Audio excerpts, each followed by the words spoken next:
666.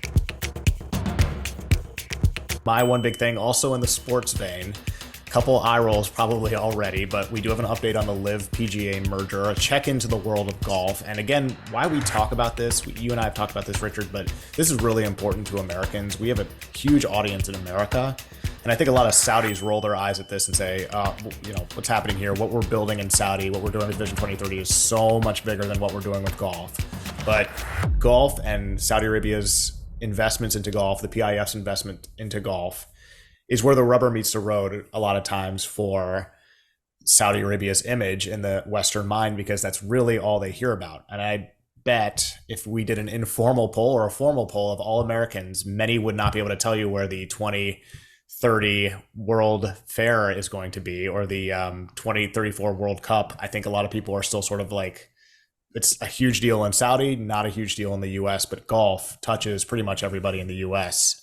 So that's sort of why we're talking about it. And I get a lot of comments, Richard, from Saudis that say, I don't really know what's going on in the world of golf. Well, it is important because if the PIF's assets under management is about $700 billion and its investment into the PGA is rumored to be about $3 billion if it goes ahead, which I'll talk about in a second, that's not really a lot of money for the PIF. That's less than 1% of PIF spending goes on golf. And that includes the cost of creating LIV, which was put at $2 billion by CNN on June 2023. That seems low, especially with John Rahm joining recently, but who knows? There's no official figure on that. So anyway, this is sort of what's on the US radar when it comes to Saudi Arabia is golf and the PGA takeover. I'm sorry, the LIV and PGA merger, not a takeover.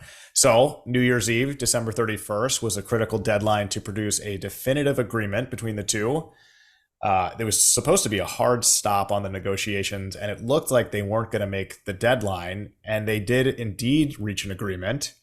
They have agreed to keep talking about reaching an agreement. The PGA Tour and PIF are, quote, working to extend negotiations into next year based on the progress we have made to date. A memo sent to tour players from PGA Commissioner Jay Monahan said the negotiations to create between the two a for-profit entity will keep going, but those inside the deal reportedly contended all along that the sides could extend the deadline into 2024. So here we are. There's more from the statement from the PGA, which I thought was interesting. The memo also updated members on the tour's negotiations with Strategic Sports Group, a private equity group led by Fenway Sports. Quote, we have made meaningful progress and have provided SSG with the due diligence information they requested. Quote, as we move forward in our discussions, we are focused on the finalization of terms and drafts of necessary documents. PGA Tour Enterprises, the name for the circuit's for-profit entity, would also include the European circuit and potential, quote, minority co-investors of SSG and PIF, which owns LIV. Quote, these partnerships will allow us to unify, innovate, and invest in the game for the benefit of players, fans, and sponsors. So the update that was sent was that there's really not much of an update, but nor is the deal dead. So that's also kind of news. Purgatory continues. Outside of the PGA LIV deal, there's actually been quite a bit of news of late to discuss as well. One of, if not the best golfers in the world, John Rahm, as I just mentioned, recently signed with LIV Golf in a blockbuster deal, reportedly somewhere in the $300 million range. We talked about this in a previous episode, but it's still a huge deal and a huge get, maybe one of their top three gets, maybe their biggest get. We also had LIV's most ardent critic recently, Rory McIlroy, walk back some of his harshest criticisms. Per Reuters, McIlroy recently said he regrets being too quick to judge players who joined the LIV Golf Series and now accepts it as part of the sport. How about that, Richard? He was a vocal critic since the Breakaway Tour launched in 2022. He said previously he would rather retire than join LIV, but the 34-year-old is, and this is a term that Reuters used, quote, beginning to mellow a bit, and says it is no longer his job to fight the battle. He said, quote, I think at this point, I was maybe a little judgmental of the guys who went to LIV at the start, and I think it was a big mistake on my part because now I realize that not everyone is in my position or in Tiger Woods' position. He said on a podcast recently, quote, we all turn professional to making a living playing the sports that we do, and I think that's what I realized over the last 2 years. I can't judge people for making that decision. I just thought that was so interesting, Richard, because you and I made that point 2 years ago or whenever this was announced. Like, hey, maybe don't speak on behalf of other people in their professional careers. And seems like he's now kind of come around to that and to the PIF's involvement in the sport, which may mean nothing, may mean something. But anyway, the first PGA Tour event of 2024 kicks off this weekend. Hawaii for the Century. Last year's winner, of course, Mr. John Rahm, will not be playing. He has been suspended. So Liv's first event is February 2nd in Mayakoba. I've been there, incredible course in Mexico. But yeah, just the world of golf, continued turmoil. We're going to have some settlement here going forward, I think. But we also don't have settlement like we thought we might have. So one big thing. And yes, sorry for talking about golf. It should be it for a little while, unless there's some new blockbuster news, but pretty interesting stuff. I feel like we've been very restrained on golf, actually, and it has been a while. So, I mean, that I thought that was really timely and good. And actually, I think the 966, you and me, Lucien, need to take a moment and maybe do a little back patting, because I think a lot of things that we said on this show in terms of when Live was announced in October 2021, and you had all the brouhaha ensuing 2022 and 2023, and obviously a lot of things were said, and we talked a lot about specifically that golfers are independent contractors, but also we talked about the Live had exposed some very glaring unexploited inefficiencies in the game of golf. And everything that we talked about in this regard has been confirmed. I mean, you see, there's a reason that the Strategic Sports Group and others are trying to buy into golf. It's because it's been undervalued, underexploited, I guess, under promoted, and the PGA has not done a really good job. And there's a reason why Rory McIlroy, which I think he did a good job in representing the distance he's come, but he was a poster boy for anti-live. And he was put forward, and his credibility and his marketability were used to sort of beat down the whole premise of Live. And he's come way around and said, I was wrong. And I think a lot of people have come around. And so we don't know how it's going to play out.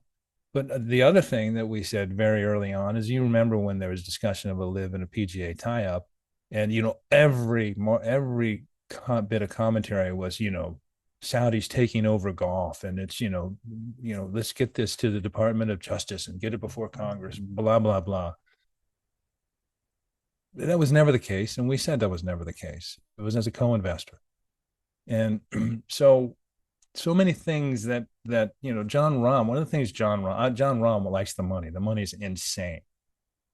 John Rahm also he doesn't like the 3-round format, which I think probably will evolve with Live. He and others really like the team format.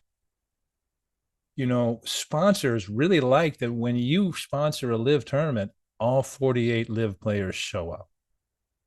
In the PGA, they're struggling with sponsors now. AT&T, Honda, Wells Fargo, they've all dropped tournaments because they're going, we're a lesser tournament. We're not a major. We don't know who's going to show up at our tournament. Why are we dropping $20-30 million on this when Dylan Klepko from Waxahachie is winning the tournament? I don't know if there's a Dylan Klepko, but you know what I mean. Yeah, but point well taken. So again, Live has been, their premise has been validated, and you can argue one way or another. You can say it's not good for the game and blah blah blah, and you may be right. And I don't think in the long term that another dueling tournaments, the PGA and Live and DP World Tour and all that, maybe that's not the best. I mean, it'd be nice if they could coordinate and organize. But Liv's premise the introduction of Live has put a fire under the PGA and has exploded professional golf. And whatever comes out of it will be significantly more lucrative for players, probably sponsors, and the game than what existed before. Very, very well said. The first point that you made about the 966 and you know what we're doing here, like we are often wrong. At least I very clearly remember when I'm wrong and come on here and start talking and say, wait, I remember saying that before. That was turned out to be not correct. We don't have a crystal ball here, but we do try to understand things from a special kind of viewpoint or a lens. And this story brings together a physical passion of ours, Richard, playing golf, but then also watching golf, and then also Saudi Arabia and the US. And it's like, well, it's kind of the one storyline development that is really something that we could do a whole podcast on. I can hear all of our Saudi listeners say, not do that. Yeah. But it's like the type of thing where, you know, because of the convergence of those interests, I think it's not going out on a limb to say that we have been quite right about a lot of the things going on with LIV and the PGA Tour. Of course, we didn't see that merger announcement coming. That's why we did an emergency podcast last year in June, I guess it was, when that happened. But yeah, I mean, I don't actually, you know what? I'm not going to add too much to what you just said because I thought it was really good. But just interesting thing going on right now with this. And I think Saudi Arabia and their PIF has done a lot to improve the sport, even though people like Rory, who now seem to be coming around, but are not fully come around, seem to recognize. So I thought that was great, Richard. Yeah, go ahead, please. I would add to that. We don't know if they've improved the sport. We know that they've jolted the hell out of it.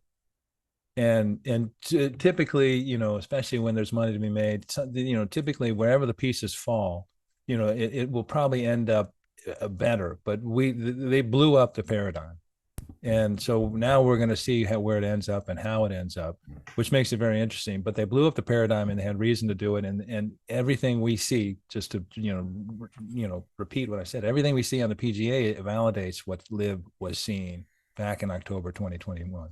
Yeah, I think that's a good point. It's a blow up. It's not, we don't know yet because I haven't watched a ton of LIV events on TV. We did go to a LIV event, which was actually really fun.